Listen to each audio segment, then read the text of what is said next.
नमस्कार. फक्त योजना या यूट्यूब चॅनलवर संपूर्ण महाराष्ट्रातील शेतकरी बांधवांचं हार्दिक स्वागत. संपूर्ण महाराष्ट्रातील शेतकरी बांधवांना खात्रीशीर माहिती देण्याचं काम आपल्या चॅनलवरती केलं जातं.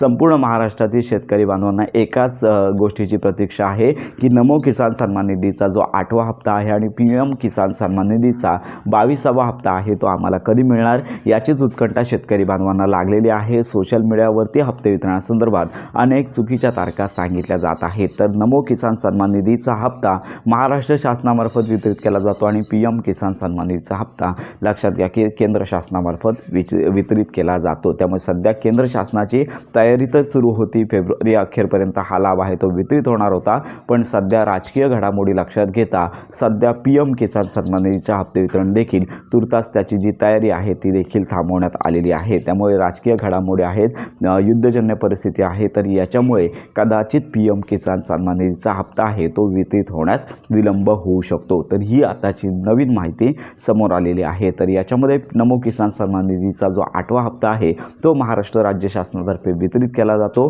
तर याच्या संदर्भात देखील माहिती समोर आलेली आहे. तुम्ही देखील तुमच्या जवळच्या असणाऱ्या कृषी विभागामध्ये विचारू शकता. तर अजून तरी नमो किसान सन्मान निधीच्या हप्ते वितरणाची तारीख निश्चित नाही आहे. मार्च अखेरपर्यंत हा लाभ आहे तो वितरित होण्याची शक्यता आहे आणि 6 तारखेला महाराष्ट्र शासनाचा आर्थिक बजेट आहे. सन्माननीय मुख्यमंत्री उपमुख्यमंत्री हे बजेट सादर करतील. तर याच्यामध्ये देखील याची तरतूद नमो किसान सन्मान निधीच्या अर्थसंकल्पीय अधिवेशनामध्ये लक्षात घ्या की बजेटमध्ये जी तरतूद आहे, आर्थिक तरतूद आहे ती केली जाणार आहे. त्यामुळे साधारणतः नमो किसान सन्मान निधीचा हप्ता मार्च अखेरपर्यंत याच चालू आर्थिक वर्षामध्ये वितरित होण्याची शक्यता दाट आहे. तारीख आता कोणतीच घोषित नाही आहे, कोणत्याही वेळी हा लाभ वितरण होऊ शकतो. पण सगळ्यात महत्त्वाची बाब म्हणजे 6 तारखेचं जे बजेट आहे ते झाल्यानंतरच नमो किसान सन्मान निधीच्या लाभ वितरणासंदर्भात निर्णय घेतला जाणार आहे. सर्वात प्रथम शासकीय मान्यता देणारं GR